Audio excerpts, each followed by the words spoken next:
Hey A&Pers, this is Dr. Jones checking in. This is A&P 2 Lecture Test 4, Video 11? Video 11. It's the 10th video, but I totally skipped the number 5. So, yeah, sorry about that. So we are in the digestive chapter. We do about twice as much respiratory as we do digestive. And we are on the second page of digestion, which is page 18. In the note set, now if your note set prints out differently than mine, this is the top of page 18 for me. So this is where we're starting. Starting with the word ascites. Ascites is fluid or swelling in the peritoneal cavity, and you can see the peritoneal cavity. Here's everything in the peritoneal membrane, which is the parietal peritoneum.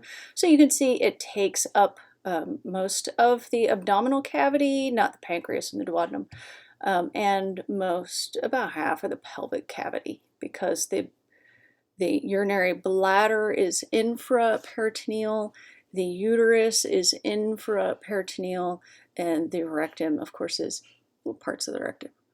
It's like, and the anus is infraperitoneal. Okay, sigmoid colon is in the peritoneal cavity. So, oh, we don't have a pen going yet. Yeah, I'm okay with red. All right. Ascites. The mesenteries. Mesenteries connect the parietal to the visceral peritoneum, and they suspend part of the GI tract. And that's this bit right here.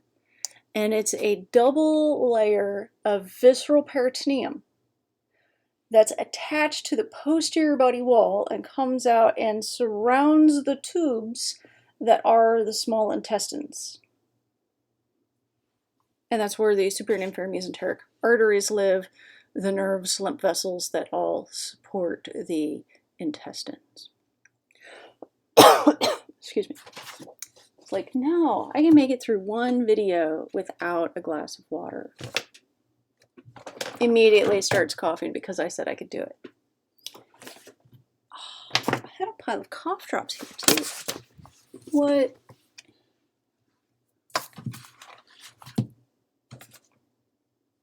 Seriously? Oh, you know what? I put them in my purse. All right. Gone, man. Solid gone. The lesser omentum is this right here. It's between the liver and the stomach. It connects the liver to the stomach. Falciform ligament is up here. It connects the liver to the diaphragm. How do we spell diaphragm? It's the sneaky silent letter in diaphragm. It's a G. And where does it go? It is the penultimate letter in the word diaphragm. I've taught you the word penultimate. I remember that. So it's the next to last letter of diaphragm. So to pronounce for spelling, diaphragm, D-I-A-P-H-R-A-G-M. And it's a PH, like pharmacy. Greater omentum is this right here. It's like an apron that hangs down from the stomach to the large intestine. Have we had? We're about to have this anatomy in lab if we haven't already. So it's from the greater curvature of the stomach to the transverse colon.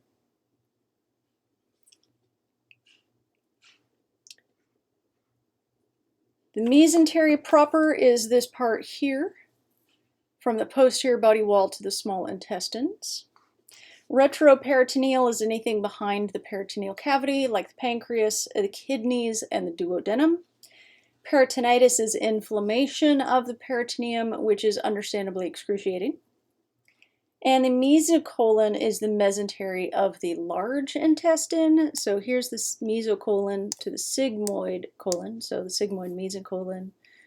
And then here's your transverse mesocolon, because that's mesocolon going to the transverse colon. I don't think it shows any of the other mesocolons. And we will find the mesocolon in the lab.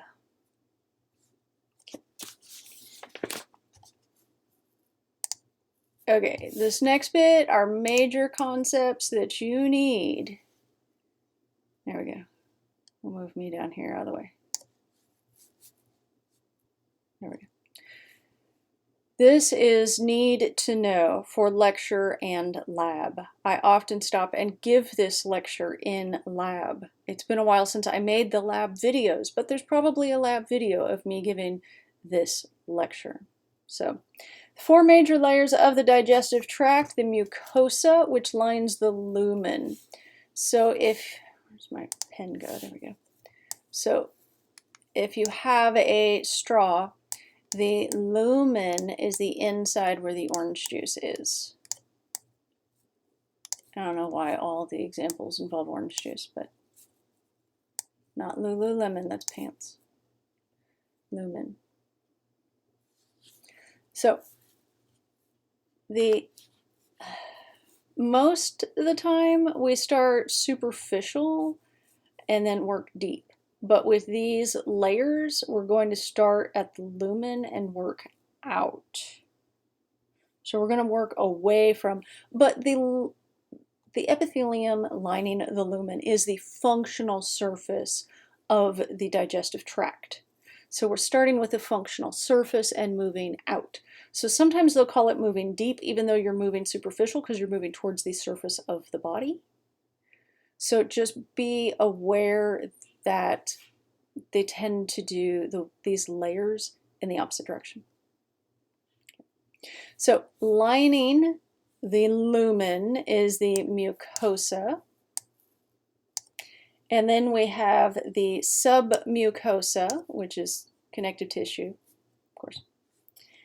The muscularis externa, or I think they changed it to muscular layer. Yeah.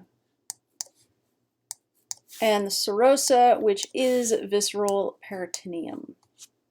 It is the superficial outermost layer. Okay, so let's talk about the inner layer, the mucosa. So it's this chunk right here. And the inner lining or mucosa of the digestive tract is a mucous membrane.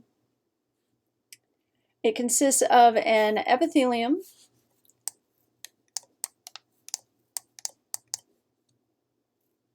and a connective tissue, specifically a lamina propria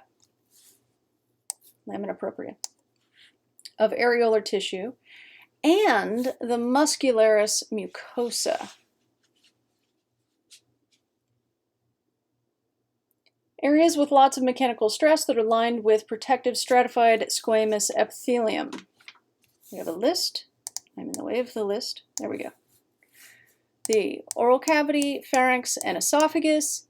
Anywhere food goes, stratified squamous epithelium. In case your coffee's too hot, or your Red Hots are too hot, or your Doritos are too sharp. Also, you should consider chewing your food before you swallow it. It's always helpful.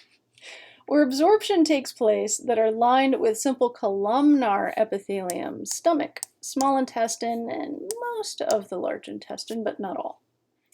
They also have mucus cells in these areas. Digestive glands are all exocrine and therefore secrete via ducts onto the epithelial surface. Via means through. That was page 18. Okay, I do have a timer going, so let's check. We have 5 minutes left. Maybe finish this section, maybe finish this page. We'll see how we're doing when our timer goes off.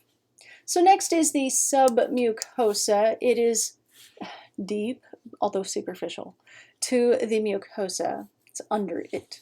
Submucosa, under the mucosa. Like a sub-basement is under a basement. Submarine goes under the water. Marine means water. Del mar, mar means water. Okay. I think that's one place where the Spanish and the Latin mesh up. If not, please tell me in the comments so that I can correct it. Submucosa is dense, irregular CT with blood vessels, lymph vessels, and some exocrine glands, like mucus glands. And the submucosal plexus, a plexus is a network of nerves. So the submucosal plexus is sensory and ANS to the mucosa and the submucosa. So again, this is the most This is the closest nerve network to the surface of the lumen. Next is the muscular layer, which used to be called the muscularis externa and is now called the muscular layer. So if you see either of those on the test, please know they mean the same thing. The muscular layer is, of course, smooth muscle cells, because we're not talking about skeletal muscles here, because those are attached to the skeleton and move you around. This is smooth muscle that lines the tubes of the body, and smooth muscle lines the tubes of the body. Well, it's not like, it doesn't line the surface, but it's in the wall of the tubes of the body. Maybe more accurate. Oh, front yard bun! It's under the boat. Oh, I can see his little ears. Oh, he's so cute.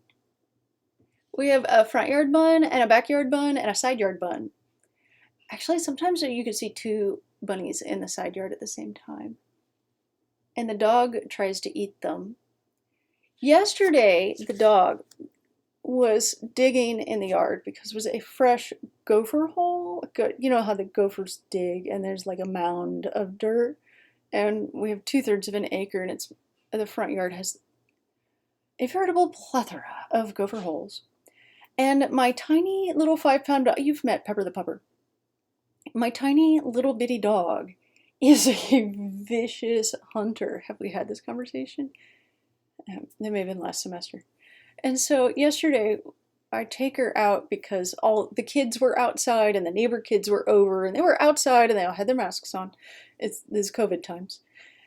And the dog was whining like she was hurt. So I take her out there, and then she's like starts digging, and so I hand her leash off to the kids and come back in to work some more.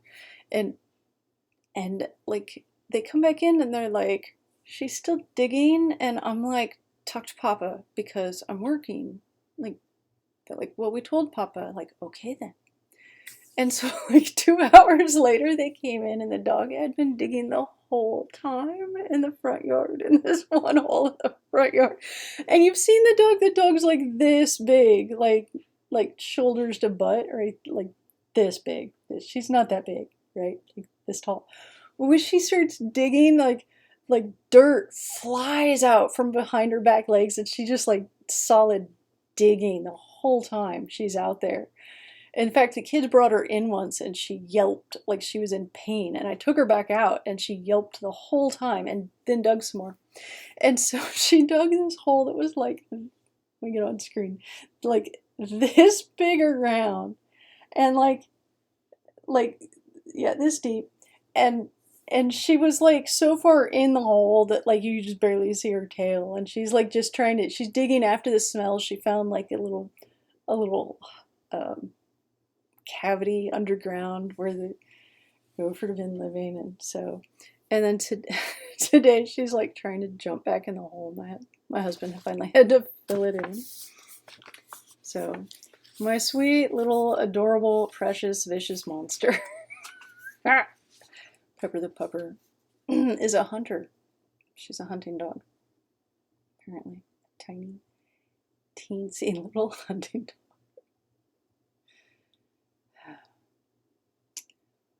Wow, that was off topic. You know what? I saw a bunny outside. That's what happened. I'd apologize, but that would indicate I'd try to keep it from happening again, and that's not happening. So the muscular, easily distracted, layer is smooth muscle cells, back to it, with an inner circular layer and an outer longitudinal layer. So the entire digestive tract, there will be this double layer, circular layer with a longitudinal layer of smooth muscle, and the muscular layer, the muscularis externa. The exception is the stomach, because the stomach churns and physically, mechanically breaks up the food into smaller pieces. Jiminy Christmas! That was loud. Like, I always have my phone on silent, and I always have the volume turned all the way down, so I have no idea what just happened there. Okay, So let's finish this section before we get to, we'll finish all of 24.1 and we'll start the next video with 24.2 on the same page of the note set. The stomach, which churns, has a bonus third inmost layer, which will be the oblique layer.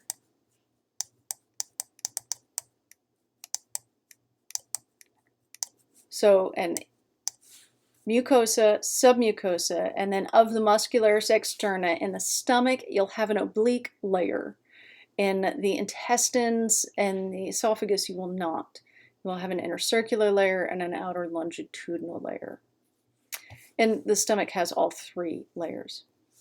And then the places that have it have a myenteric plexus, which are the nerves in between the outer longitudinal layer and the intercircular layer. Although, interestingly enough, in the muscularis mucosa, this little layer of muscle here, there are also two layers of smooth muscle, although they are much, much smaller than the muscularis externa. And there is an outer longitudinal layer and an intercircular layer. So it's the same pattern, outer longitudinal layer, inner circular layer.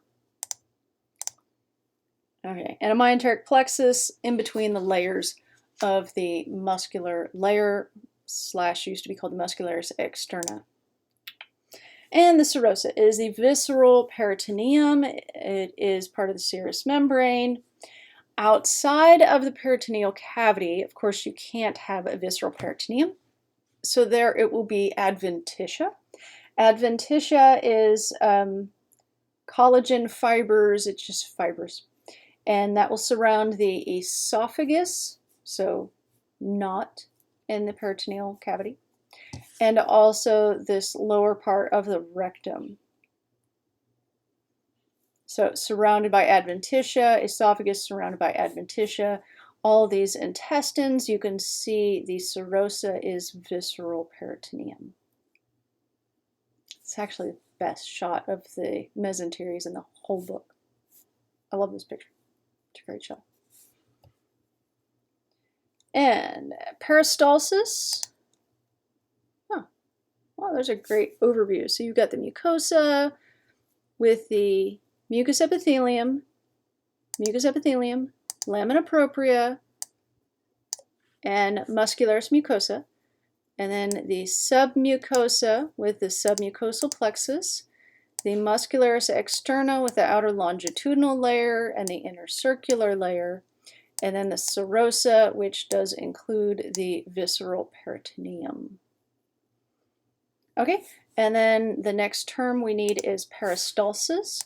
Peristalsis is the smooth muscle movement that moves the digested food through your body.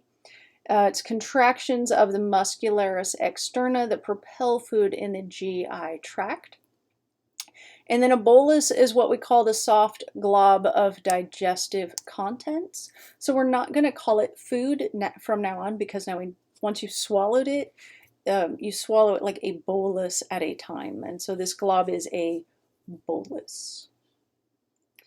And does segmentation push the bolus forward like peristalsis does? And no, it just churns. So how the peristalsis works is first the outer longitudinal muscles contract, and then the circular muscles contract, but in like a spiral. So it's kind of like when you go to put on like hose or tube socks, and you stick your thumbs in and then like pull the sides up, and that's what happens with this longitudinal muscle contracting.